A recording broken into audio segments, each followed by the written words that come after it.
Salve, salve! Sinta-se bem-vindo, bem-vinda aqui a mais um episódio do podcast Existencial. Hoje um tema muito especial, vamos falar sobre cannabis medicinal, os enteógenos de maneira geral. Quem está aqui comigo é Dr. Guilherme Neri e vamos conversar aí, meu amigo. Grato de verdade aqui por você. Veio de Campina Grande agora, especialmente para gravar o episódio, daqui a pouco vai voltar. Uma honra ter você aqui. Igualmente, é uma honra estar aqui conversando e é sempre um prazer nos nossos encontros. A gente sempre sai muito leve e sempre mais sábio. E obrigado pelo convite. É muito pertinho, né? João Pessoa e Campina Grande. Eu amo morar aqui. Eu não sou daqui, eu sou de Minas, né? Uhum. Mas eu moro em Campina Grande há 20 anos. Pô, é 1h10 de estrada que pra vir é muito rápido e pra voltar também. Perfeito, meu amigo. Ó, pessoal, Dr. Guilherme Neri, ele é médico generalista, pós-graduado em medicina canabinoide, pós-graduado em psiquiatria, também tem pós-graduação em psicodélicos na saúde mental e é fundador do Instituto Cannabis na Prática e também é criador do Dr. Weed, que é um agente de ar. Você quer falar um pouquinho sobre esse agente aqui, de maneira simples, o que é que ele faz de forma resumida, Sim. Guilherme? O agente, cara, inclusive a gente lançou ele há pouco tempo. E é um agente de inteligência artificial que tem um conhecimento clínico em cannabis. Ele é diferente de um agente desses gerais, assim, que tem um conhecimento apenas teórico. Que hoje é fácil você pegar um monte de artigo, baixar os artigos e jogar ele dentro de uma memória de um agente. Sim. Né?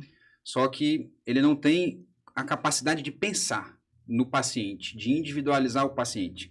E eu trabalho com cannabis há 8 anos, né? Eu sou formado há 8 anos.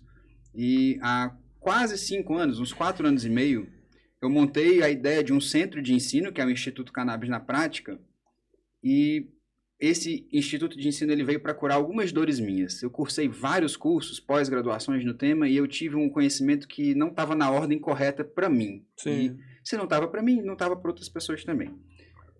A gente foi juntando um conhecimento ao longo desses anos, e eu escrevi mais de 1.800 páginas de um conteúdo, de um livro clínico para os meus alunos.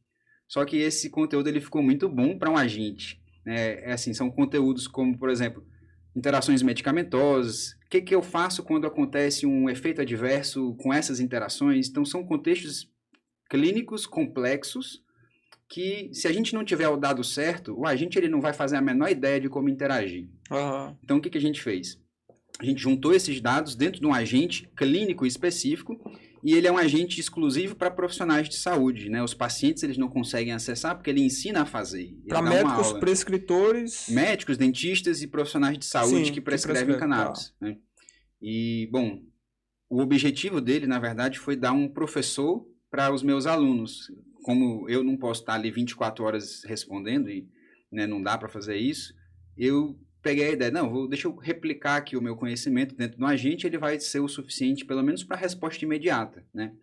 Só que ele ficou tão bom que os alunos pararam de me perguntar. Eles pararam de interagir comigo para interagir só com a gente. A gente tem como ver as interações no log, não tem como ver o conteúdo, mas tem como ver quem interagiu, né? E esse agente, a gente consegue usar ele dentro da consulta em tempo real com o seu paciente. Vamos supor que eu sou um médico e você é meu paciente e eu estou aqui te consultando. Você me joga um monte de remédios que você está usando, vamos supor que você usa 3 ou 4 remédios e que eu não sei se vai ter uma interação ou não. Rapidinho eu pego o remédio ali, eu jogo ali na IA, enquanto eu estou conversando com você, a IA está pensando e respondendo. Uhum. E aí, dentro da consulta em tempo real, eu sei decidir melhor. O que isso vai fazer? Vai fazer eu errar menos, acertar mais e você vai ter uma experiência melhor enquanto paciente. E o objetivo todo é esse, é aproximar o médico do paciente, aproximar o paciente do resultado que ele pode conseguir, que ele pode conquistar, né? E esse agente ele também está treinado com protocolos individuais por patologia, que foi também uma parte da metodologia que eu desenvolvi. Bacana. Então, cada patologia que a cannabis trata, ela tem um jeito, ela tem um objetivo específico, clínico, né? E eu costumo dizer que cada paciente é cada paciente, né? Cada paciente é um universo. Dentro desse conceito, o agente ele precisa saber pensar individualmente em cada um. Só que ele precisa de contexto. Uhum. Né? Eu preciso alimentar ele com o máximo de informações possíveis para que ele me ajude a pensar com o maior contexto possível. Né? Se você fizer uma pergunta assim, qual é o produto que eu prescrevo para uma criança autista de 12 anos? Ele não vai saber te responder. Quem é essa criança? O que ela está tomando? Quantos quilos ela tem? Tem que ter um contexto ali, né? E o legal é que a gente projetou esse agente para ele não responder perguntas vãs. Ele vai te exigir o contexto. Então, se você perguntar isso para ele, ele vai te jogar de volta. Tá, mas quem é essa pessoa? Isso é legal. Né? Faz toda a diferença. É um agente clínico. Então, não é simplesmente um provedor de respostas automáticas, porque isso é muito fácil e perigoso. Né? Você pode ter uma resposta que ela te induz a usar um produto comercial, que ela te induz a usar algo que fere um pouquinho a ética ou o que você está querendo de resposta naquela hora, né? Show de bola. Pois segura aí que depois você vai dizer para o pessoal que está acompanhando como quem quer ter acesso a essa ferramenta. Na hora. Pegar. Segura aí, pessoal. Doutor Guilherme, falar, né, para a gente iniciar aqui esse assunto sobre cannabis medicinal, vamos falar um pouco sobre os enteógenos de maneira geral também, né, sobre as plantas, o universo dos fitoenergéticos, energia, a vida, né, o propósito, o sentido. Existir, que é um desafio tão grande. Pois é, né? Pronto, na sua existência, o que é que você já, com base nos seus estudos, como você prefere que a gente trate aqui? Cannabis medicinal ou maconha medicinal? Estou falando isso porque alguns médicos mesmo, eles fazem questão para quebrar o estigma, o preconceito que se criou em torno da palavra maconha, né? Como que você se sente em relação a isso? Cara, eu digo que é a mesma coisa, é a mesma planta. Maconha ou cannabis medicinal é o mesmo nome, quer dizer, são nomes diferentes para a mesma coisa. É a mesma coisa que você que chama Paulo Ricardo Caetano e você atende como Paulo, você atende como Caetano e você atende como Ricardo, em alguns contextos, né? Isso. E o que eu costumo dizer, o que diferencia mesmo essas coisas é o propósito com que se procura o acesso à substância. Tem pessoas que procuram inconscientemente e ficam presas nesse momento, né? A gente estava ali conversando um pouco sobre isso, mas eu gosto de falar cannabis medicinal. Por quê? Porque a gente está falando de algo que a maioria das pessoas tem um preconceito e tem uma resistência automática, porque a gente passou os últimos 200 anos ouvindo coisas ruins da cannabis. Então, quando a gente fala maconha, inconscientemente acessa aquela... um inconsciente coletivo, assim, que a gente acessa aquilo. O campo de informação preconceituosa que se criou em torno. Quando eu falo assim, maconheiro, o que vem na sua cabeça? Aquele cara no sofá, com o olho vermelho e comendo um sorvete. Mais desligado da vida e tal. E, bom, esse é um estereótipo que não tem como a gente desvencilhar, é algo do inconsciente coletivo. Então eu gosto de falar cannabis, principalmente porque a gente quer furar bolhas. Eu quero trazer isso para pessoas que não têm acesso, né? Eu gosto de cannabis medicinal, eu gosto de cannabis, ou então pode usar qualquer termo que você queira. Tem gente que usa liamba, né? O pessoal aqui do Nordeste gosta da liamba, quem é do interior. Mas o objetivo de falar cannabis é tentar aproximar, porque eu tenho um dado nos meus pacientes que é 87% dos meus pacientes nunca usaram maconha na vida. São senhoras de 80 anos, são senhores de 60 anos, são crianças de 6, de 10. São pessoas que nunca tiveram contato com maconha na vida. Só que os remédios que eles estão usando não estão funcionando nos contextos que eles esperam. Eles estão desesperados por qualquer outra coisa. E aí a gente estava conversando, né? Se o que resolvesse o problema da fibromialgia fosse tomar café, a gente estava prescrevendo café para elas. Se fosse dar uma pirueta para trás, ia ser, não, vamos tentar pelo menos dar uma pirueta para trás, né? Só que é a cannabis. A cannabis é uma planta dentro de todas as plantas do mundo natural e dos seres do mundo natural. E imagina só o tanto de coisa que a gente consegue fazer só com a cannabis.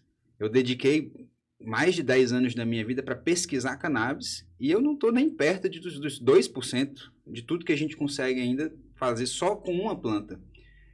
Aí a gente esbarra também numa coisa que eu estava te dizendo. Eu acho muito triste que o conhecimento sobre o mundo natural ele foi negado e abduzido da saúde.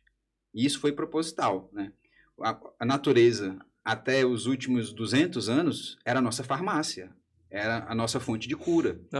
Os nossos ancestrais, eles deixaram livros e pergaminhos quilométricos explicando como fazer e quais plantas eu devo usar e quais são os contextos. E esse conhecimento ele foi abduzido e a gente introduziu uma bula e uma cartela de remédio como padrão. Só que, infelizmente, hoje não está adiantando. E aí o que a gente está tendo que fazer? Olhar para trás. O que os nossos ancestrais faziam? Existia depressão antigamente, existia dor crônica antigamente, existia autismo, não tanto como hoje, né? E, óbvio, hoje a gente tem uma tecnologia invejável, a gente está colhendo o melhor momento da história humana de tecnologia.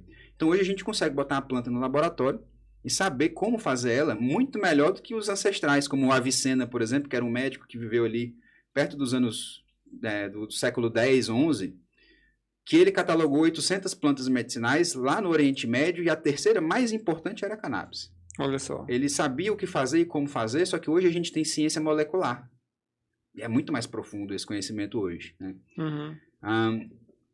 Então acho que é isso. Acho que a gente tem que recobrar esse conhecimento ancestral e tentar trazer ele para próximo da ciência mesmo, né? Pronto. Então vamos de uma forma didática até para o pessoal que está acompanhando. Eu sei que muita gente vai chegar aqui assim, até para abrir um pouco mais a mente mesmo. Então vamos buscar fazer aqui de uma forma gradativa de conhecimento. Por exemplo, então temos a maconha, né, a cannabis medicinal. Ela nesse contexto ficou popularmente mais conhecida no uso recreativo. Depois, assim, eu acredito que a ciência sempre esteve estudando por trás, sempre soube dos benefícios, né? Hoje está mais aprofundado, mas as pessoas conhecem por esse uso recreativo. Na tua percepção, o uso recreativo, ele pode causar também benefício, pode causar prejuízo, pode existir dificuldade de pessoas em controlar o uso? Pode sim, e é o que a gente estava ali também tentando entender, enquanto cientista. O uso recreativo, ele é o jeito que a planta chegou em você a primeira vez. Sim. Né? Eu digo por mim que a primeira vez que eu usei cannabis foi com uns 14 anos e foi fumando, foi me oferecido um cigarro, né? E eu já sabia o que fazer com ele, meus pais fumavam tabaco e eu sabia o que fazer. Então, foi quem que lhe deu o primeiro cigarro? foi o meu professor de religião do colégio, esse cara. Esse professor A gente estava aqui, né? O professor sabe que é de religião, cara. O colégio que eu estudava em Belo Horizonte era um colégio muito diferentão e tinha aula de todas as religiões. Então tinha aula de matrizes africanas, de cristianismo, de hinduísmo, de judaísmo e algumas outras religiões. Uhum. Aí o professor de matrizes africanas ele chegou para mim e disse: você é uma pessoa muito diferente. Eu consigo perceber você diferente e isso daqui vai ser bom para você. E eu não entendi na época, óbvio. Isso vem depois de regressões ali que a gente vai vendo e reentendendo esse momento. Só que eu lembro da primeira vez na minha vida que eu consegui assistir uma aula de matemática. Foi nesse dia, cara. Eu sentei na sala de aula assim, eu sentava sempre na primeira cadeira. Olha só. Aí eu olhei para o quadro e eu consegui simplesmente calar o meu ouvido e prestar atenção na aula pela primeira vez. E foi uma mudança muito grande na minha vida e foi um abraço muito confortável. Aí o que a gente estava dizendo, a cannabis ela entra na vida das pessoas de vez em quando de surpresa. A gente não está esperando que a gente vai encontrar algo tão bom assim. Sim. Tão calmante, tão produtivo. E a sociedade, na época, ela falou assim, não, você está ficando doido. E meus pais ficaram sabendo desse acontecido, teve um problema no colégio, teve um monte de coisa. E que isso foi um trauma na minha vida. Eu cresci com esse trauma. Tipo, eu acessei cannabis, para mim foi muito bom. A minha experiência foi genuinamente boa. Agradável. Só que todo mundo ao meu redor surtou. E isso para mim foi um paradoxo. Eu fiquei muito tempo sem entender isso. Aí quando eu estava já na universidade e eu tive contato de novo com cannabis depois de mais adulto, eu tive que entender uma coisa para mim. Por que que as pessoas acham que isso é uma coisa maluca, sem sentido, e para mim é uma coisa muito boa. Aí a gente entra dentro do que a gente estava falando sobre o uso abusivo e o uso recreativo, que para mim são coisas diferentes. O uso adulto, cara, a gente consegue sentar num bar e tomar uma cerveja e sair feliz para casa. De Uber, né? Eu espero. A gente consegue juntar uns amigos numa roda, numa fogueira, fumar um baseado e todo mundo ficar tranquilo. Então isso é um uso adulto, é uma escolha, é um uso social e é ok, na minha opinião é isso. Só que a gente não precisa usar isso para fazer um dano no nosso pulmão ou alguma coisa do tipo. Sim. Quando a gente entende a pessoa que está usando e por que ela está usando, tudo muda. Que é o que a gente estava falando sobre intenção, né? Tem pessoas que estão sofrendo, nem sabem por que estão sofrendo, é um sofrimento que às vezes é inconsciente, é uma ansiedade, é aquela pessoa que está num nível baixo de consciência que às vezes não tem insight sobre os seus problemas. A cannabis ela entra e ela dá um abraço nessa pessoa. Ela começa a falar assim, pô, minha vida ficou melhor. Eu estou mais concentrado, eu estou dormindo muito bem, estou voltando a sonhar. E é muito fácil você pegar essa experiência e falar assim, pô, vou ficar com isso para o resto da minha vida, véio. Isso foi bom para mim. O Guilherme, mesmo se o contexto da pessoa atual já está desorganizado, eu vou dar um exemplo. Por exemplo, eu quando usei cannabis pela primeira vez, tinha uns 20 anos de idade E eu tava num contexto não muito legal, assim. Tinha perdido minha mãe recentemente. Conheci em rodas, assim, com bebedeira e tal, essas coisas. Mas eu, assim, eu digo, nossa, uau, que bacana isso aqui. A inspiração pra música, pra Uhum. tocar, sabe? Pras artes, assim, de maneira geral. Só que, ao mesmo tempo, foi tão bom, eu relaxei tanto que eu fui. Eu consigo entender que o meu contexto naquela época, quando eu lembro, estava um pouco desorganizado. Eu não estava tão bem estruturado, sabe? Uhum. E eu percebi que eu fui um pouco ladeira abaixo. Hoje, com a consciência que eu tenho, eu não digo que foi a maconha, a cannabis. Eu digo que foi a forma como eu estava naquele momento e como eu fiz uso dela. Então, era um pouco nesse sentido assim. É capaz que existam algumas pessoas que não estejam preparadas para ela. Perfeito, exato. Existe e é isso mesmo que você disse. E o Dr. Wilson Lessa, que é um grande amigo nosso, que é professor da pós-graduação também de enteogenia terapêutica, ele diz uma coisa que foi dita por João Ribeiro do Vale, se não me engano é esse o nome da pessoa, que é: nós estamos estudando a maconha que o homem fuma. E isso é um erro. A gente deveria estudar o homem que fuma a maconha. Bacana. E tentar entender o porquê que ele fuma maconha. Por que ele encontrou um alívio ali. Do que ele está se aliviando. Do que ele está fugindo. Por que ele precisa de se anestesiar. E a cannabis, ela consegue trazer um certo grau de anestesia e de desconexão funcional. Que te deixa trabalhar. Que te deixa acordar e fazer o que você precisa fazer sem estar com aquele pensamento repetitivo e obsessivo do trauma, né, da ansiedade, talvez, uma ansiedade que é inconsciente. Então a gente consegue ficar funcional. Essa funcionalidade, ela pode ser entendida como assim a única saída. Então eu vou me afundar nisso daqui porque isso foi bom para mim. E aí você entra num comportamento que te desvia da sua melhor versão, que é aquele estereótipo que a gente estava mencionando, né?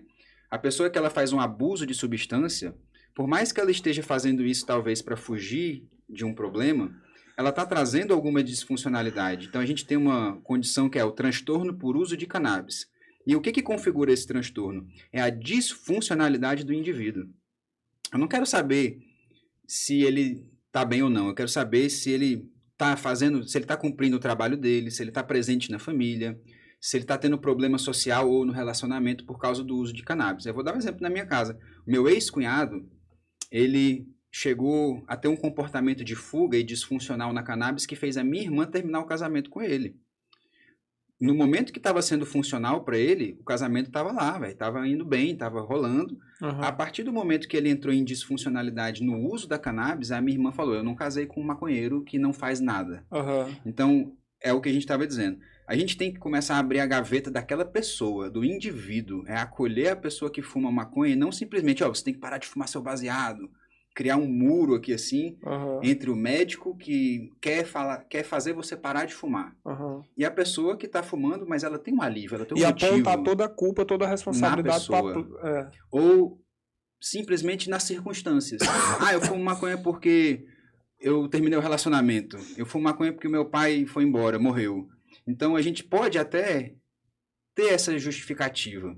Só que se ela te afasta da sua melhor versão, você conscientemente tem que fazer isso. Será que eu estou no caminho certo? Foi o que eu fiz, viu, Guilherme? Nesses momentos em que eu percebi que a coisa não estava legal, eu disse, eu vou parar. Eu busquei uma ajuda e na psicoterapia eu disse, ó, você precisa parar, porque você precisa organizar a sua vida. Aí eu fiz isso e eu passei uns 5, 6 anos, me estruturei, me organizei e voltei dessa vez já com uma visão que aí é legal a gente até poder falar um pouquinho disso, uma visão mais espiritualizada da planta. Uma visão de propósito.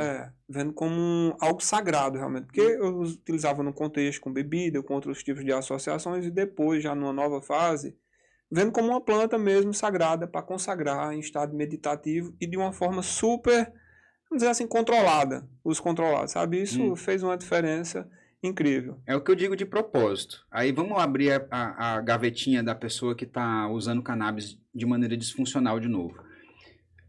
Quem é aquela pessoa? O que levou ela a estar se anestesiando?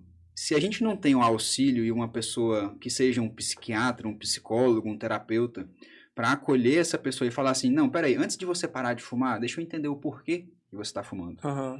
A gente nunca consegue trocar um comportamento assim, principalmente um comportamento de conforto, na marra, no discurso. Tipo, a partir de hoje você não vai fumar maconha mais.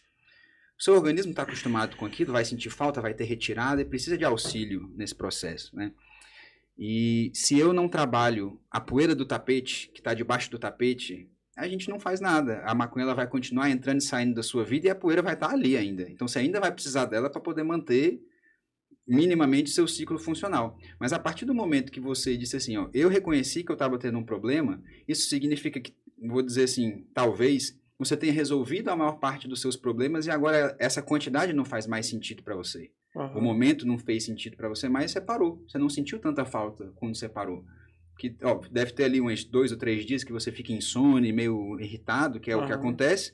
Mas você entendeu o propósito. Você estava procurando por propósito. Pois é, e você falou em algo que, para mim, assim, é um dos motes aqui do existencialismo, que é a história do paradoxo. Sempre que a humanidade ou o próprio indivíduo ele se depara com um paradoxo, é um sinal de avanço, de evolução, porque até então ele vinha numa, vamos dizer assim, numa via, em um paradigma que era muito verdadeiro, e de repente vem uma coisa que coloca em xeque, mas que aponta, que não, vamos dizer assim, que não nega, né, se aquilo ali realmente é verdadeiro, mas será se realmente é assim? E aí faz a gente pensar, refletir, examinar, e é bem assim mesmo que eu vejo a cannabis, como uma planta, de fato, de poder espiritual muito forte mesmo, mas que se precisa saber fazer. E é por isso que, vamos dizer assim, hoje tem profissionais, né, para poder orientar, para poder prescrever.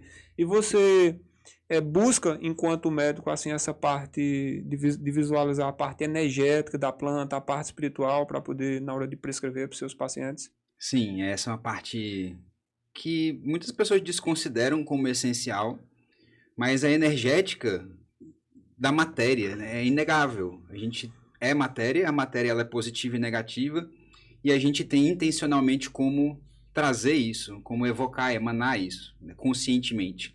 Então eu costumo dizer para as pessoas assim, no mundo da cannabis existem pessoas que plantam maconha e tem pessoas que plantam remédio, cannabis medicinal. Assim, é bem difícil de entender a diferença dessas duas coisas. Mas tem pessoas que estão no ramo pelo dinheiro, porque é uma indústria nascendo do zero. Ela vai dar muito dinheiro para quem começar agora. E tem pessoas que estão pensando só no dinheiro, na parte comercial, em fazer uma indústria e participar da indústria, e esquecem do motivo principal, que é o paciente. Então, dá para sentir, dá para entender. Quando a gente tenta conectar com a pessoa que está tocando o seu negócio, a sua associação, o seu laboratório, a gente sente essa intenção. Então, energeticamente, eu me afasto das pessoas que não têm propósito, das pessoas que estão ali somente para vender um frasco.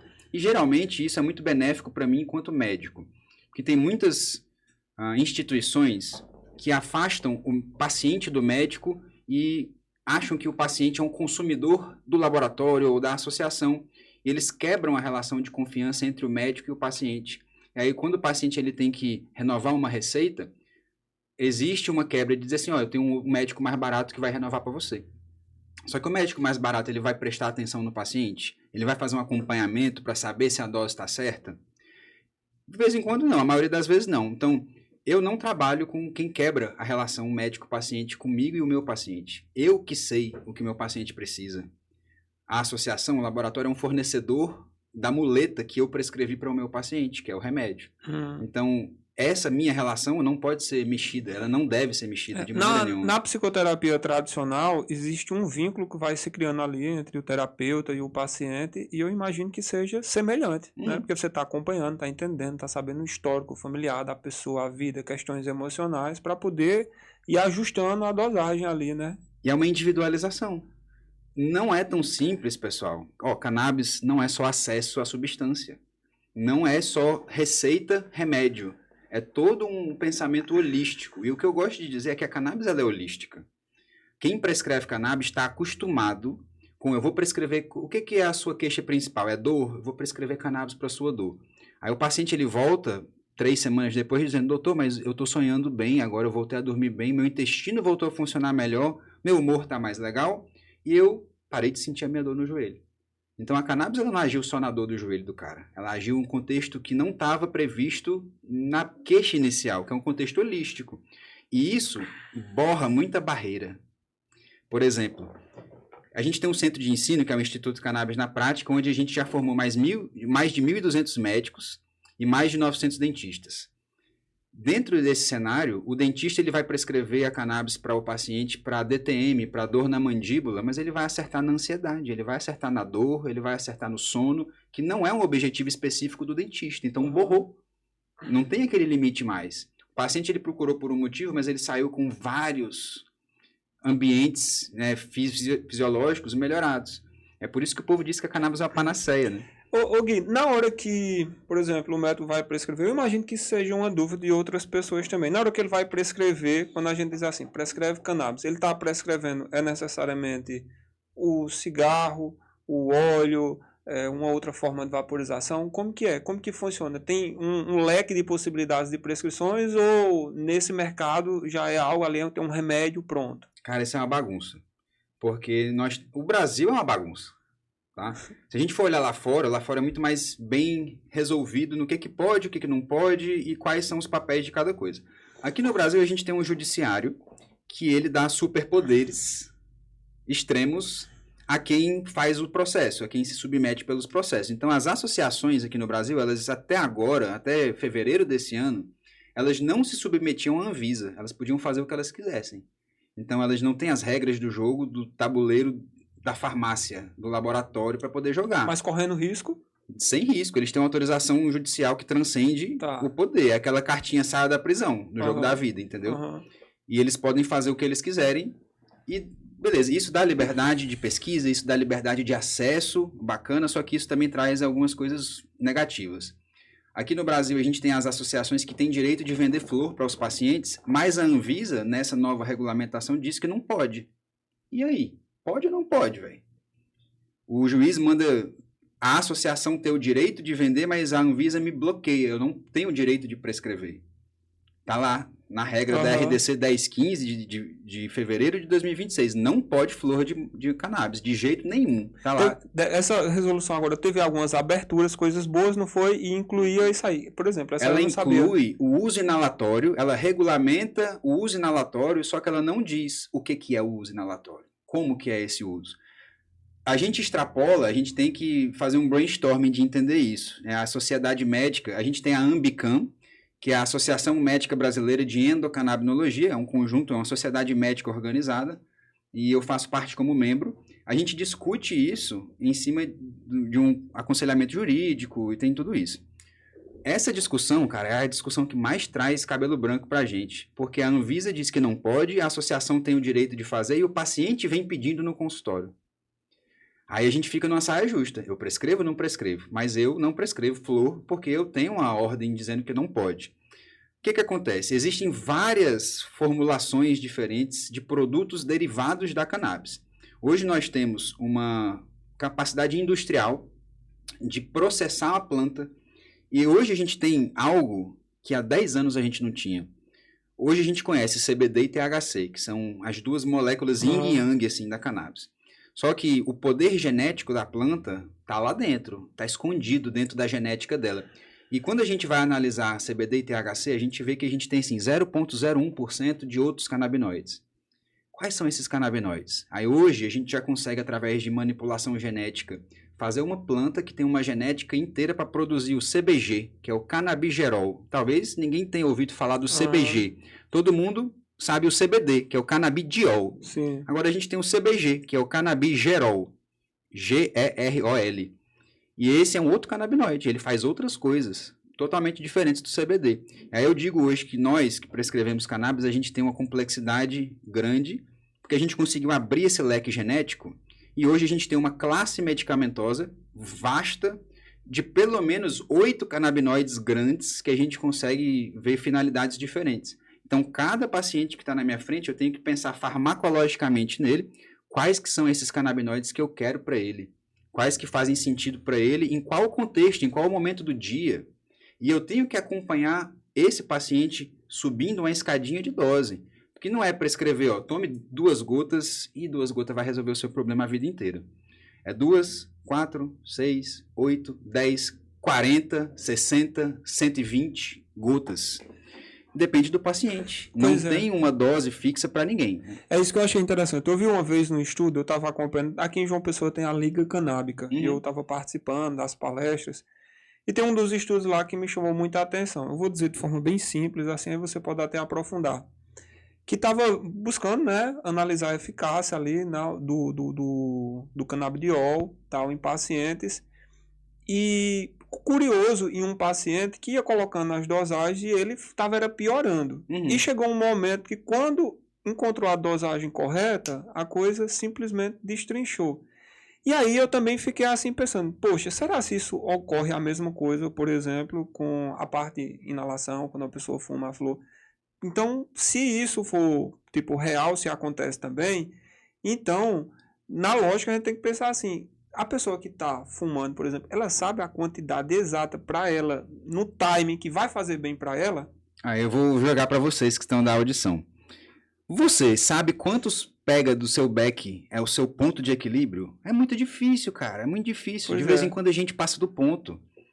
De vez em quando, 3 tragos a mais que eu não tô ligado vai deixar você ansioso mais 1 hora. Aí você perde 1 hora do seu dia. Olha só. Para poder botar o pé no chão de novo. Tem gente que faz isso virar um ciclo vicioso de disfuncionalidade. Então, eu não tenho como quantificar quantos miligramas de THC ou de CBD você está fumando, está usando da maneira fumada. Só que hoje eu tenho um frasco de remédio e, entendam, esse frasco ele passou por um processo de industrialização. E isso não é uma coisa ruim, tá, pessoal? Porque a gente não precisa ser anticientífico e batalhar contra a indústria. Não é isso. A indústria ela existe para facilitar a vida da gente, mas, óbvio, ela é parte do sistema. Hoje a gente tem uma indústria que consegue me dar com segurança e exatidão o que tem em cada gotinha daquela, cara. Então eu consigo pensar, eu consigo ter previsibilidade e eu consigo programar e acompanhar cada paciente para chegar na dose dele. Então, você falou desse paciente aí, foi subindo até encontrar. Tem paciente que a gente tem que subir e depois a gente tem que vir descendo até encontrar a dose de baixo dele. Porque se eu passar do ponto, ele cai do abismo. Nossa. E tem uma coisa que chama curva de U invertido. Imagina assim, ó, um U invertido, tá? Um U virado para baixo, assim, ó. Tem o ponto ótimo e que se eu continuar subindo dose, eu perco o efeito. E a maioria dos canabinoides interage com o nosso corpo assim. Então tem que encontrar um equilíbrio. A cannabis é uma planta de equilíbrio. E vamos falar de maneira existencial e energética. Nós temos um sistema dentro do nosso corpo que é o sistema endocannabinoide. Eu tava doido para falar sobre isso. Vai lá. Eu costumo dizer uma coisa. Quem é fã do Senhor dos Anéis vai entender. O sistema endocannabinoide é o anel do Senhor dos Anéis. Ele é o anel que controla todos os outros, cara. Ele é o sistema que comanda e comunica todos os outros. Isso a gente já provou, isso é uma verdade científica. Só que isso veio virar uma verdade científica nos anos 2000 para frente, cara. Então é muito jovem ainda na ciência e eu entendo que médicos que se formaram depois de mim, por exemplo, não tenham acesso a esse conhecimento nem nunca tiveram. E se eles não quiserem, eles nunca vão ter.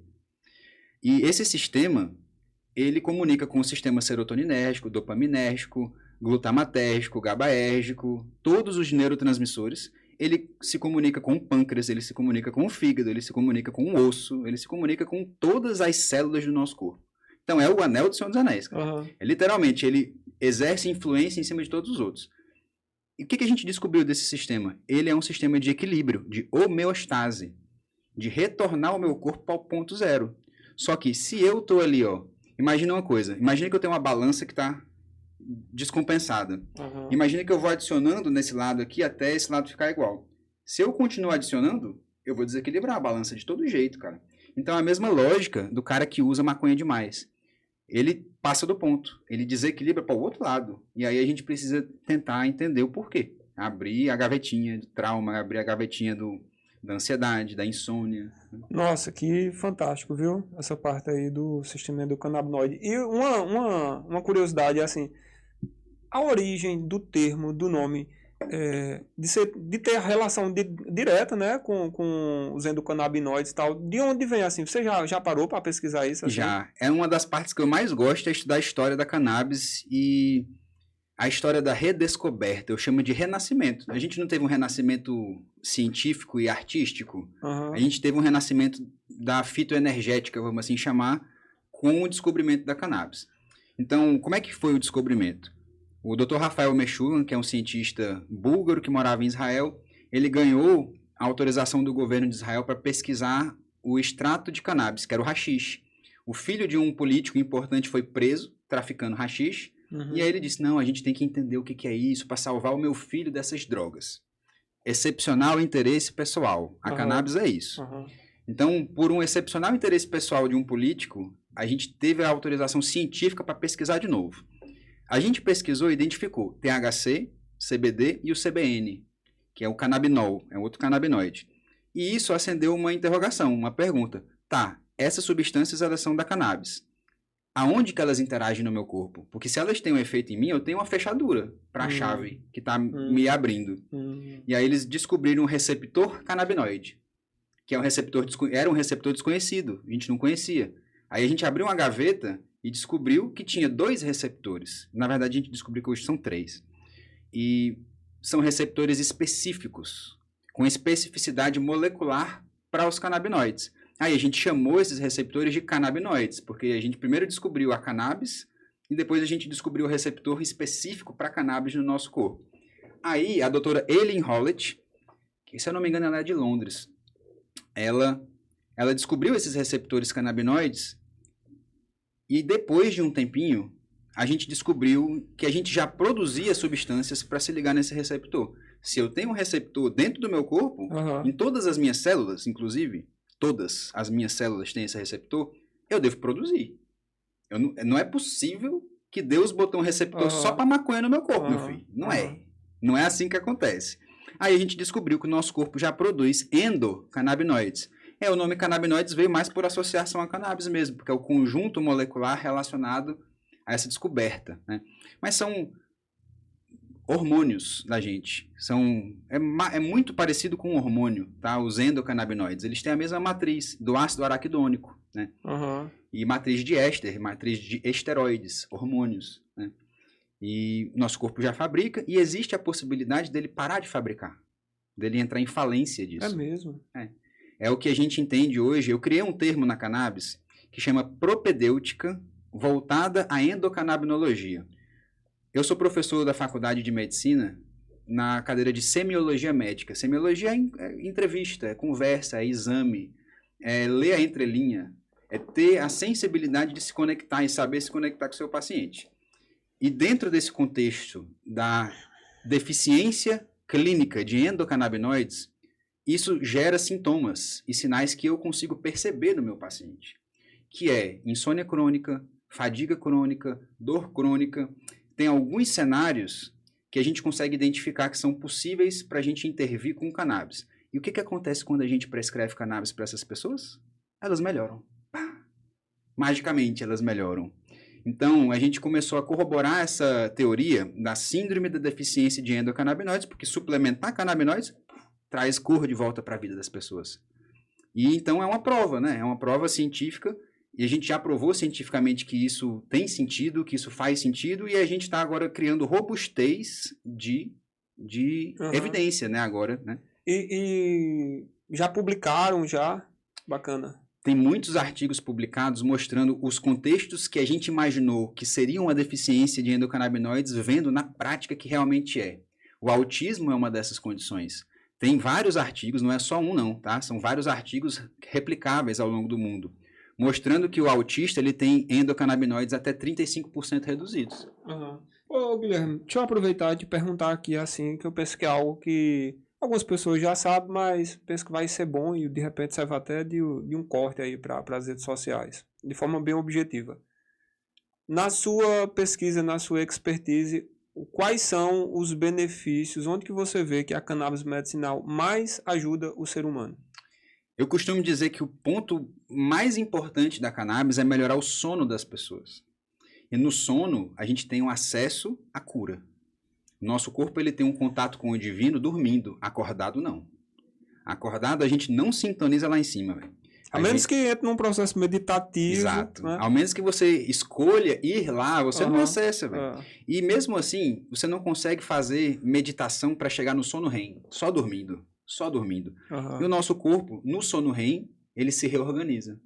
Então, para mim, esse é o grande chave, o grande segredo da cannabis, é botar o povo para dormir. Tá. Não é tirar a dor do cara agora, porque cannabis não é um analgésico que tira a dor agora, igual a morfina. Ela tira lentamente. Lentamente por quê? Porque o cara dorme bem, ele vai progressivamente dormindo bem a cada dia e vai curando o corpo dele. O corpo dele vai entendendo que ele está relaxando e o corpo tem tempo de se reorganizar. Então, melhor objetivo da cannabis para mim é deixar as pessoas dormindo bem. Pode pegar quase todos os pacientes que procuram cannabis, eles dormem mal. Ou dormiram mal a vida inteira. E eu costumo perguntar isso. O que começou primeiro? Foi a falta de sono ou foi a sua dor da fibromialgia? Ah, doutor, eu durmo mal desde criança. O que começou primeiro? Foi a falta de sono ou o seu Parkinson? Ah, doutor, eu sempre dormi 4 horas por noite. É sempre assim, cara. Então, o comportamento deixa as pessoas doentes. O conjunto de comportamento deixa as pessoas doentes. O melhor jeito de abortar isso é fazer dormir. É o sono reparador, o sono de beleza. Né? É por isso que se tem... Algumas pessoas falam assim que quando você, por exemplo, usa a cannabis, você não sonha durante a noite. Tem alguma relação de você estar tão aprofundado que você... Tem. Eu vou te dizer uma coisa, que talvez seja desconfortável para você que gosta de fumar o seu beckzinho à noite para dormir, tá? Ó, eu não quero que você pare de fumar maconha para dormir. Não me entenda errado, eu não sou seu médico aqui, eu estou dando um conselho. O seu beck da noite perturba o seu sono REM muito mais do que te faz dormir mais rápido. Então, tem pessoas...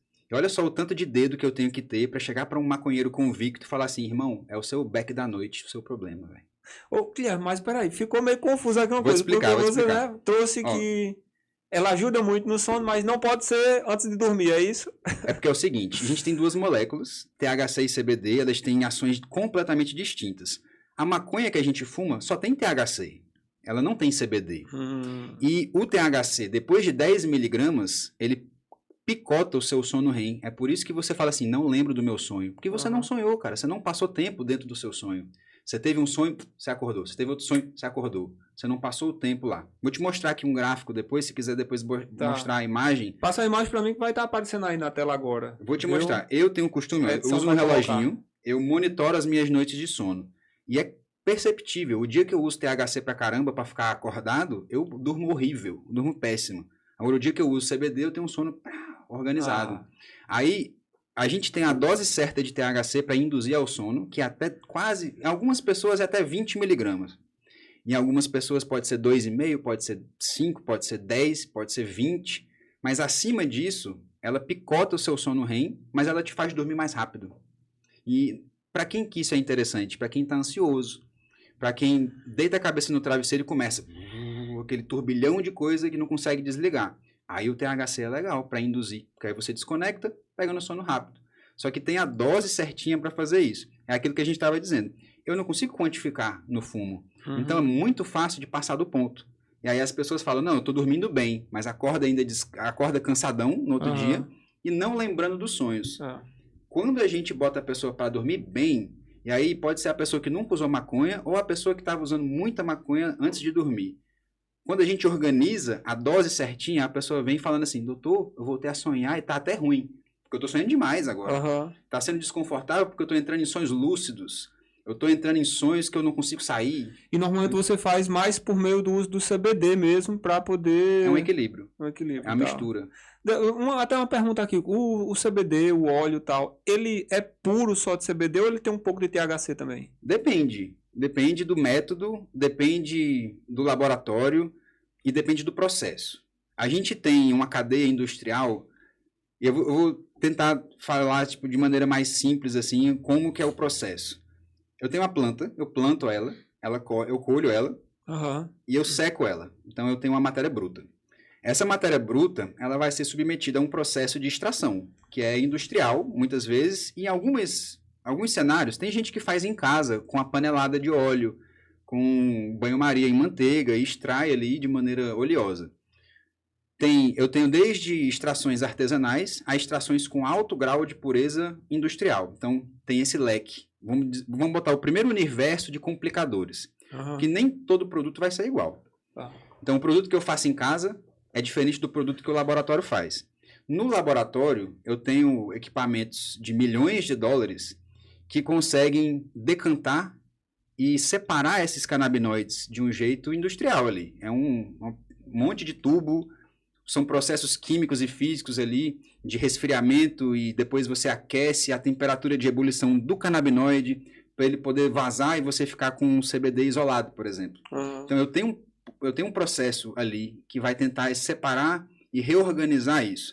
E hoje eu tenho um frasco, eu posso ter um frasco de CBD isolado, que é o final do processo inteiro assim, de separação. Então imagina que eu pego um óleo, imagina um piche, um óleo preto denso, que geralmente não é preto, mas ele é dourado, assim, douradão, amarelão, assim. Mais ou menos dessa cor, tá? Imagina que eu vou diluindo, ou então eu vou purificando isso até se tornar um pó, um cristal.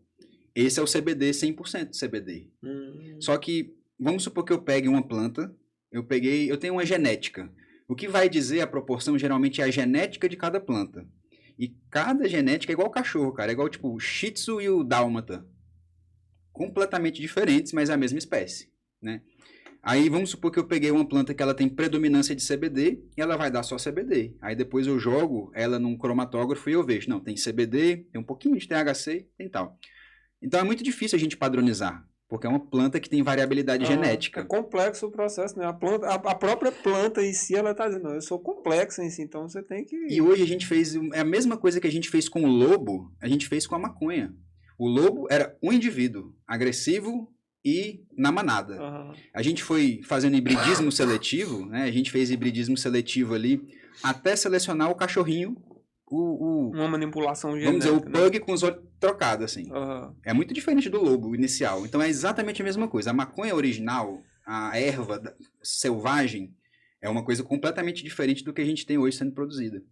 E essa variabilidade genética é o que hoje a gente tem como várias substâncias diferentes. Só que a gente só consegue acessar isso pelo processo industrial. Pois é. Eu fico me perguntando aqui, inclusive, assim, se perguntasse ali, algumas pessoas vão até achar que eu estou viajando, mas se perguntasse para o espírito da planta, o que é que você acha disso? Dessa manipulação toda? Está fazendo bem, no final das contas? Mas é pela ciência, né? E, pelo menos, partindo do princípio de que está se abrindo essa possibilidade para auxiliar mais pessoas, para tirar esse próprio estigma de criminalização, tudo por trás, eu penso que está sendo válido, porque se a gente for observar no contexto histórico da planta de maneira geral, já passou por várias fases, né? E parece que agora ela está sendo... Está evoluindo. Está evoluindo e está chegando numa fase até de glamour, assim, porque está todo mundo olhando para ela. A respeito disso, Guilherme, eu tenho um dado aqui que eu quero compartilhar ele contigo aqui.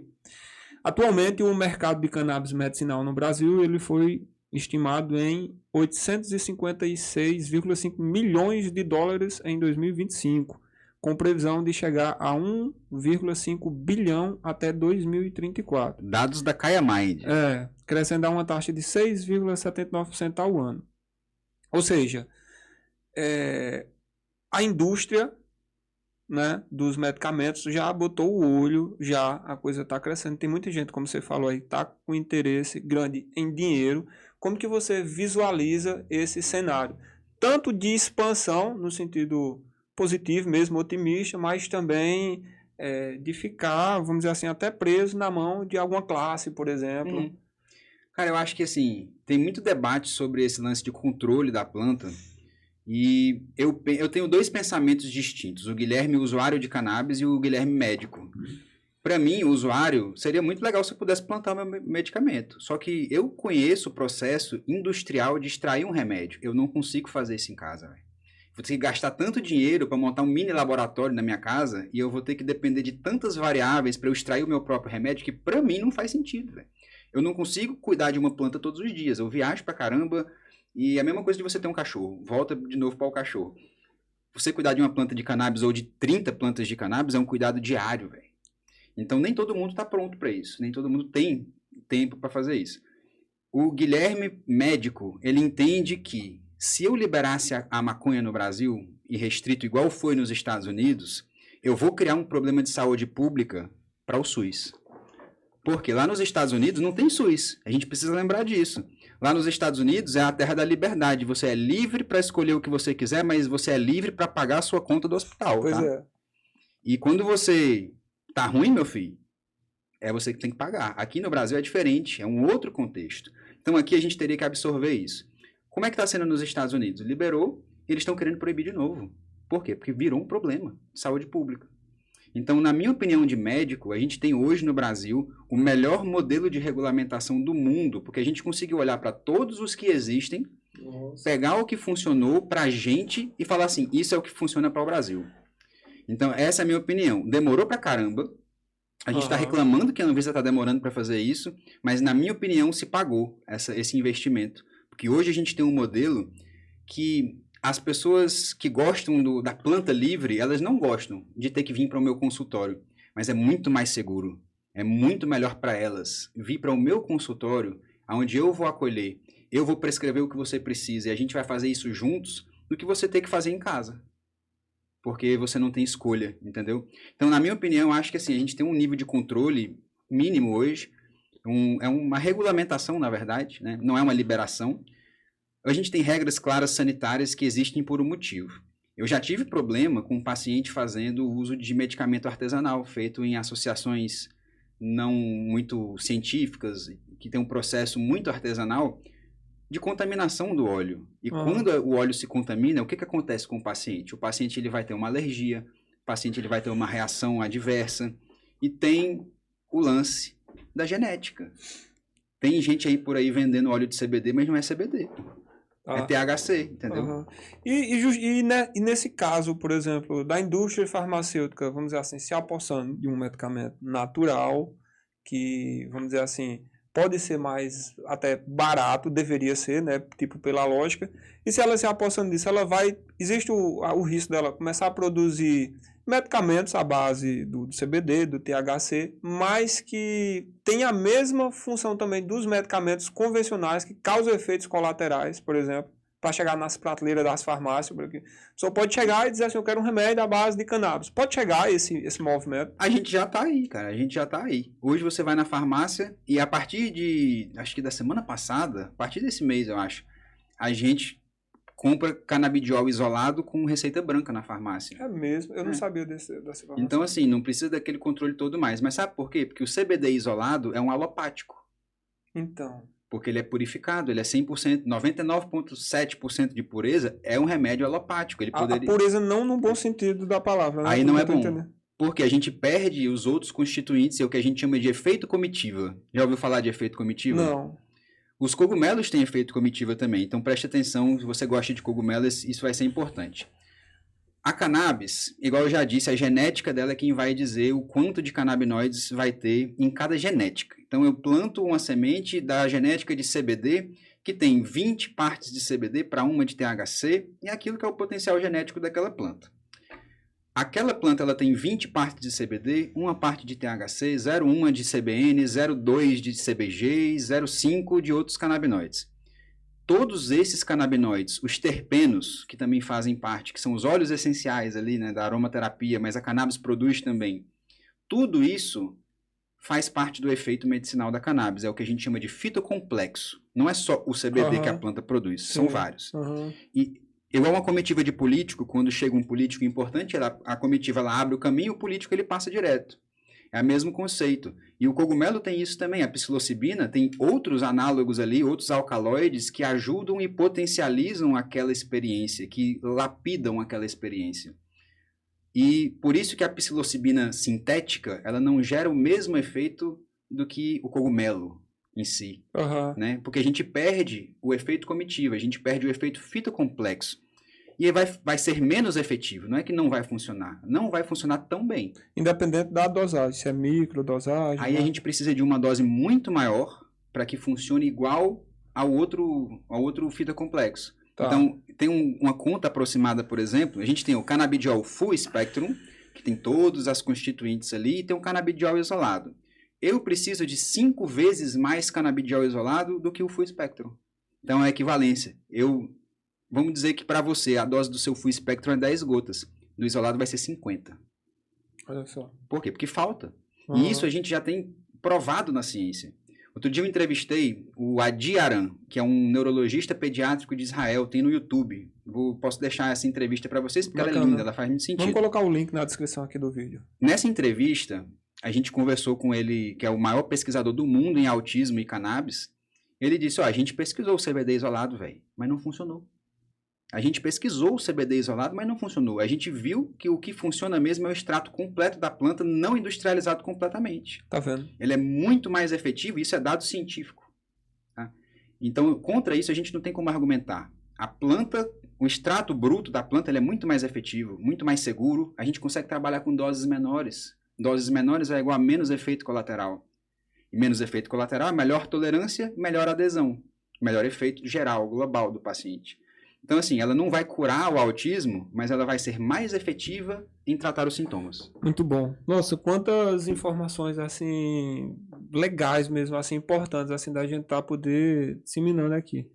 Meu amigo, eu tô vendo aqui, eu me perdi um pouco no horário, mas eu imagino que a gente tá entrando na reta final aqui. A produção, pronto, a Rafael tá mandando aqui. Eu quero entrar um pouquinho nessa parte existencial de propósito, doutor Guilherme. Você sente que a cannabis é uma ferramenta de propósito seu, de alinhamento, de trabalho que está dando sentido para a sua vida? A cannabis hoje... Outro dia eu vi um vídeo, cara, de um cara que era usuário de maconha, assim, bem assíduo lá nos Estados Unidos, dizendo do que aconteceu com ele quando ele parou de usar. A vida dele melhorou, porque ele estava num comportamento entregue e disfuncional. Hoje, eu sei aonde a gente pode chegar fazendo uso disfuncional. Eu conheço pessoas, amigos meus que foram lá e voltaram, mas eu também sei de quem está precisando, de quem está em falta, e eu consigo suplementar. Então é tudo questão de dois extremos. Uhum. E esses dois extremos, eles se alinham com um propósito. O que você precisa? Geralmente você não sabe o que você precisa. Você chega com uma queixa, com um problema que você não conseguiu resolver para mim. Estou dormindo mal, estou ansioso, estou com dor, não consegui resolver isso de outro jeito. E aí a cannabis ela pode ser uma alternativa para essas pessoas. E elas procuram isso com um propósito consciente. E aí a gente volta para aquela parte do uso recreativo. De vez em quando, a gente escorrega na cannabis. A gente está ali e, opa, um cigarro de maconha, eu nunca fumei, deixa eu ver. Pronto, foi muito bom. E isso vai ser um comportamento que eu vou repetir, ele pode se tornar disfuncional porque ele não teve um propósito. Ele foi um alívio para algo que eu nem sabia o que era. Uhum. E que no meu caso foi um TDAH. Primeira vez que eu usei, eu tive calma, eu tive paciência, eu fiz, pô, isso aqui é legal, mas eu não consigo dizer como, nem por que isso é legal. Eu só sei que isso foi bom. E aí, quando eu trago para o raciocínio, a consciência, né, do médico analisando o indivíduo do paciente, eu consigo saber o que ele deve fazer e não só acesso à substância. Eu consigo dizer, mas para você dormir bem mesmo, tem que parar de usar o celular de noite. Tá passando 4 horas no celular de noite? Não pode, velho. Vamos tirar o celular? Aí a cannabis ela vai funcionar muito melhor. Agora, se o cara está esperando que a cannabis vai ser a terceirização da responsabilidade e que só com cannabis ele vai poder continuar no ambiente que está deixando ele doente, não vai funcionar.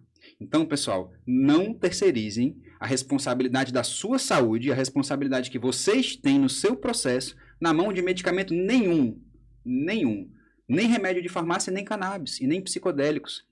Porque se você não acordar para o seu processo, se não for uma busca consciente, você pode se perder nesse processo. Uhum. Que é o que acontece com algumas pessoas, né? Perfeito. Guilherme, relacionado a essa questão assim, que você está falando aí de propósito, que encontrou, por exemplo, numa dor, né, na questão do TDAH, o uso da cannabis auxiliou, percebeu que auxiliou no tratamento.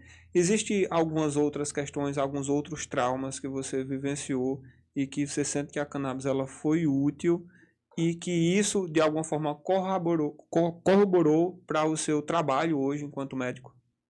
Sim, cara, eu prescritor de cannabis. Assim, a cannabis ela já me ajudou em diversos momentos difíceis da minha vida e é aquilo que a gente estava conversando. Quem é a pessoa que está usando cannabis?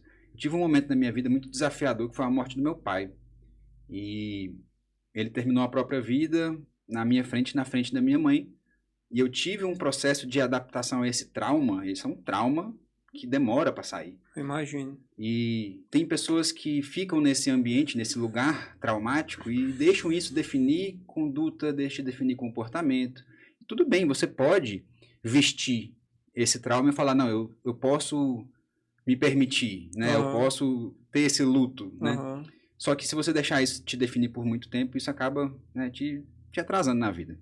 A cannabis, ela entrou na minha vida, assim, reentrou na minha vida frequentemente durante esse processo de luto, onde a minha família ainda teve um processo ali que acabou piorando a minha cabeça.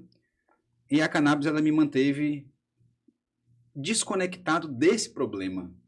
Eu consegui trazer um nível de desconexão e de dessintonização desse pensamento repetitivo que me permitiu continuar seguindo a minha vida, cara. Então, no outro mês eu fui de intercâmbio. Óbvio, eu troquei de ambiente, teve ali outra coisa, mas eu lembrava todos os dias daquele acontecimento. Mesmo usando, mesmo estando em outro universo diferente, em outro país, isso ainda era um trauma. E a cannabis, ela trazia essa desconexão do trauma para que eu conseguisse olhar para o lado e perceber outras coisas. Já não acontece com a cachaça, por exemplo, que é uma fuga disfuncional para todos os níveis, perfeito, né? Perfeito. A cannabis, ela ainda tem esse ponto positivo, ela consegue ser esse alívio. E esse trauma mesmo, eu vim terminar de curar depois de uma experiência com LSD, que foi proposital também. Chamei um amigo que era estudante de psicologia na época, e eu pedi para ele me acompanhar. Eu fiz, eu vou entrar nesse lugar, eu vou entrar nesse trauma com um expansor de consciência. Olha só. E ele tinha alguma experiência em PAP, por exemplo? Porque o que você fez aí foi uma psicoterapia assistida, né? Foi. Por psicodélico total. E foi, assim, muito intuitivo, porque eu senti que eu precisava fazer isso. Eu conhecia a substância já, e eu sabia que eu precisava abrir essa gaveta com tudo que eu precisava, tudo que eu podia. Meu amigo, é muita coragem, de verdade mesmo. Eu fiz isso em desespero. Eu fiz isso porque eu não aguentava mais, velho. Tipo, lembrar da cena. Eu fiz isso porque eu precisava curar uma ferida. E é muito desafiador quando a gente está entrando sabendo onde a gente vai. Porque eu entrei de propósito. Eu vou acessar esse ponto. Então eu sentei no lugar que meu pai se finalizou ali. E eu passei 12 horas nesse processo. E desse processo, que a cannabis estava me ajudando durante esse processo a manter um nível de equilíbrio ali, na dissociação, né, do psicodélico, sim. Eu consegui voltar dessa experiência curando todos os traumas que eu tinha numa mesma experiência. Então eu entendi que não foi culpa minha, eu entendi que não fui eu que desencadeei aquilo e que eu não tinha como... Uma coisa que eu tive desse momento, eu tentei, com um ambiente expandido de consciência, eu tentei materializar o meu pai e tentar conversar com ele. Eu achei que isso era possível. Isso não aconteceu. E disso não ter acontecido, veio um insight. Para de gastar energia com isso, velho. Não vai vir de jeito nenhum. Nem lá em cima não vai vir. E desse momento eu fiz, eu não preciso gastar energia com isso mais. Eu resolvi esse problema e, óbvio, aí sim eu consegui deixar ele decantar e não ser um problema constante na minha vida. E hoje eu moro na mesma casa que isso aconteceu. Isso não é um problema para mim mais. Mas isso veio depois de uma coragem intencional. Que incrível, viu? Ressignificação de traumas é algo assim que todo ser humano deveria buscar fazer. Porque todos nós temos traumas assim... Talvez geramos traumas até ali no ventre da mãe, de forma inconsciente, que a gente nasce e não sabe por que está ali. Quiçá até outras pessoas dizem que de outras vidas, né, questões. E os mais conscientes, aqueles que a gente viu como uma experiência como essa, inclusive grata assim pela coragem de poder compartilhar aqui, porque realmente é uma experiência muito forte. Mas a história que você traz é uma história de superação, né, de ressignificação com o auxílio de ferramentas, né, desses enteógenos, desses psicodélicos, que tem cada vez mais pesquisas no mundo todo mostrando esses benefícios exatamente nesse ponto, né, de você poder dar sentido, ressignificar aquela história ali e seguir adiante na vida, né. Eu acho isso belíssimo assim e você trouxe uma história incrível aqui pra gente. Eu acho que para advogar a favor dessas substâncias que têm essa capacidade de reviver, de voltar você no tempo e fazer você revivenciar aquela memória inteira de novo, sentindo ela no seu corpo, né? Eu costumo dizer que os psicodélicos são uma cirurgia mental, é o mais próximo que a gente tem de uma cirurgia mental. Vamos pegar aqui o contexto de cirurgia. Você está com a pedra na vesícula. O que a gente faz? A gente programa a sua cirurgia. A gente faz um exame, a gente identifica o seu problema e fala, é a vesícula. Vamos abrir e vamos tirar, tá? Aí a gente faz faz os exames pré, faz a consulta pré e programa a intervenção, que é a cirurgia. Então a cirurgia você vai para um lugar controlado, com pessoas experientes e um ambiente que ele está ensaiado. O passo a passo ele já está ali. Só que tem um protocolo ali, Só que a gente nunca sabe o que a gente vai encontrar depois de abrir.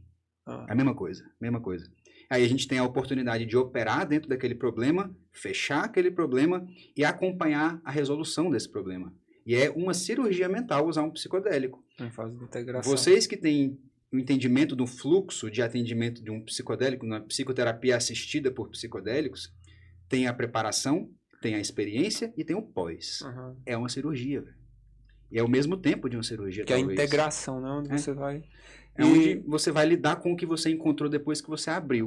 E é na pessoa sóbria, e não na pessoa doidona ainda. Pois é. Né? E tem um fator aí, nessa analogia que você fez, que intrínseco a todo esse processo tem algo que é decisivo, né? Que eu penso que é a escolha do paciente de dizer assim, eu me permito fazer a cirurgia. E no seu caso, as ferramentas elas auxiliaram, mas houve uma intenção, houve uma abertura, houve um propósito seu de querer curar, de querer tratar a história que estava ali precisando ser ressignificada. E é por isso que você não deve fazer isso em outro lugar. Você não vai fazer uma cirurgia na farmácia. Você não vai fazer uma cirurgia em qualquer outro lugar. Numa rave, por exemplo. Que eu gosto de usar esse conceito, essa metáfora para dizer, cara, droga na rave é perigoso. De vez em quando, o primeiro contato e você cria uma emoção boa com aquilo, só que em muitas pessoas não é um ambiente para acessar trauma. E quando você não escolhe o que vem quando você abre. Né? Então, se você está num ambiente errado, com as pessoas erradas, vai ser muito mais traumático do que curativo. Pois é. A história lá do setting, né? O ambiente externo e o ambiente interno.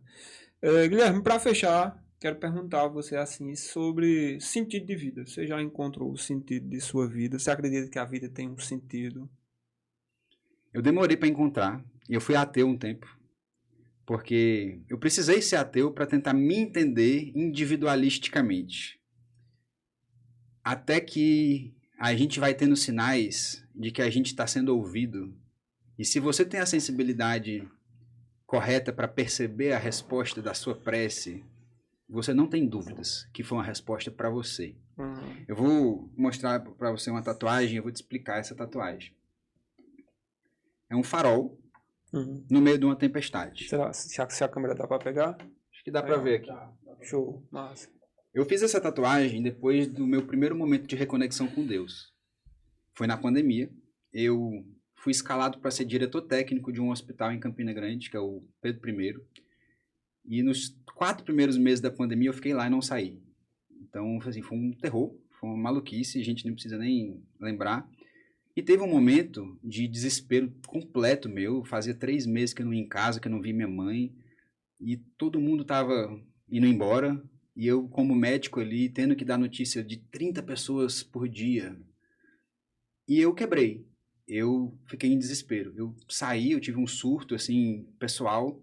Saí do hospital, fui para trás do hospital que tinha uma mangueira, assim. Eu subi na mangueira para poder tomar um sol. E eu rezei. Eu fiquei rezando. Fiquei, o que eu tô fazendo aqui, cara?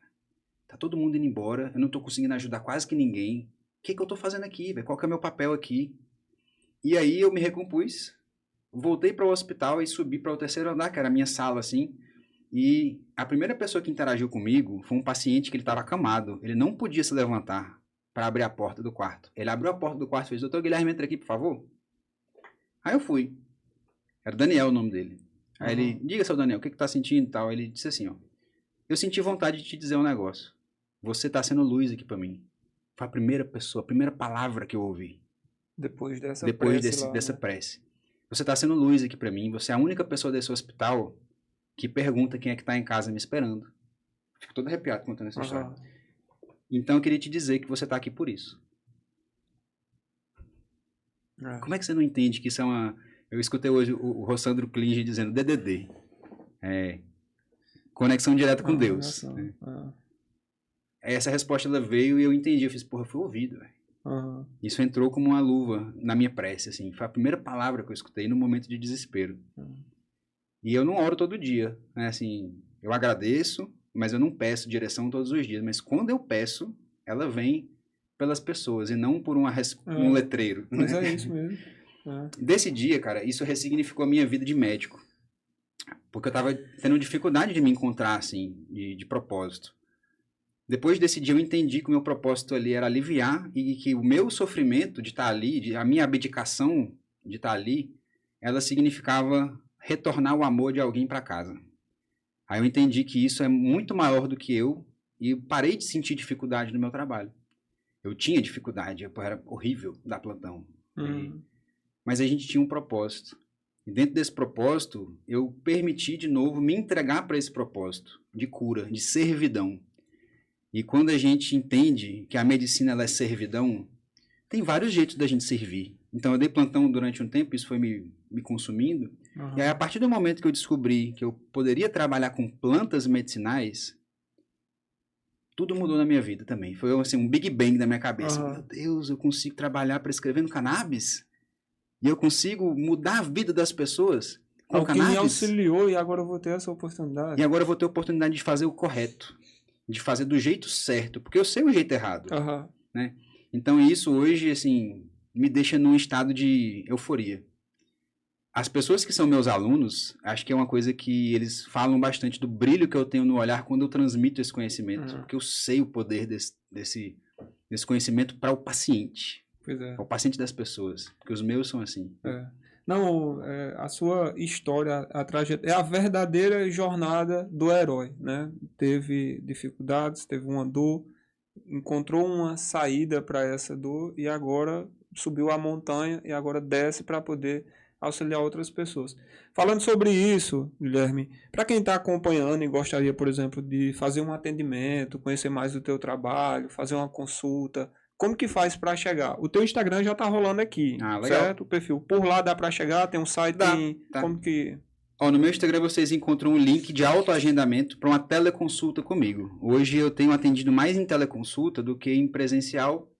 Tem muita gente do Brasil e do mundo inteiro procurando, então faz sentido. Então você consegue me encontrar no Instagram, que é dr.guilhermeneri. Você encontra lá, você consegue me mandar um texto, eu respondo todo mundo. Eu ainda consigo responder todo mundo. E você consegue marcar a sua consulta lá para a gente poder conversar e descobrir quem você é e o que eu posso fazer para te ajudar. Não é só prescrever o CBD para você não, tá? Acho que isso é muito importante da gente mencionar. Que top, viu? Meu amigo, eu tô maravilhado, de verdade mesmo. Para mim, assim, foi um dos melhores episódios que eu já tive aqui, assim, porque eu entrei mesmo, naveguei na conversa, primeiro pela riqueza de informações, também pela sua história, a forma didática como você passou. Tenho certeza que esse conteúdo aqui ele vai ser útil, né? E ele vai ficar aí na internet aí para que a gente possa se beneficiar dele.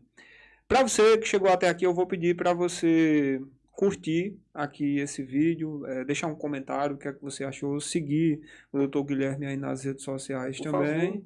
E tamo junto, viu, pessoal? Só para falar que o Dr. Guilherme ele é professor da pós-graduação, é um dos professores da pós-graduação em teogenia terapêutica, justamente com a parte de cannabis medicinal, juntamente com o Dr. Pedro lá. Falando nisso, a pós-graduação está aberta para a 3ª turma, certo? Então, se você quiser fazer a inscrição, daqui a pouco vai ter novidade também, ele também está lançando a pós-graduação em cannabis medicinal também, então lá dentro do perfil do canal dele você pode acompanhar essas e outras informações. Eu vou pedir aqui rapidinho a licença para fazer um merchanzinho, por favor. Que eu também tenho um centro de ensino para cannabis, a gente estava falando sobre isso, e se você é médico, dentista ou algum outro profissional da área da saúde e quiser aprender sobre cannabis, nós temos um curso de extensão, que não é uma pós, mas é um curso de extensão que a gente chama de mentoria, que é uma mentoria prática. Ela vai além do conhecimento teórico, porque as pessoas têm muito conhecimento teórico, né? Só que não tem supervisão para aplicar isso na prática. Então eu consegui trazer um ambiente inovador, eu criei uma clínica escola de cannabis. Olha só. Inclusive eu tive que desmarcar os pacientes de hoje, para a gente estar aqui, mas é por um bem maior, a gente vai ajudar mais gente fazendo isso. Terças e quintas, a gente atende uma fila social de atendimentos na clínica escola, que são os nossos alunos quem trazem esses pacientes, para a gente atender com eles, para eles verem o primeiro resultado. Olha só. Eu tive que fazer isso, cara. Que os médicos eles têm medo de cannabis e eles só conseguem desbloquear quando eles veem o primeiro paciente desbloqueando, entendeu? É lindo quando vê assim a chave do médico virar e ele fala, funcionou. Né? É legal. Top, então, se você quiser ter acesso a esse ambiente de ensino, me chama para a gente poder conversar também. E ele tem o nosso agente de inteligência artificial para te ajudar em todos os momentos. Olha a gente já falou dele aqui hoje. Perfeito. Dr. Weed. Weed. Perfeito. Show de bola. Pessoal, então é isso. Agradeço a sua presença, a sua companhia aqui e nos aguarde até o próximo episódio. Tamo junto.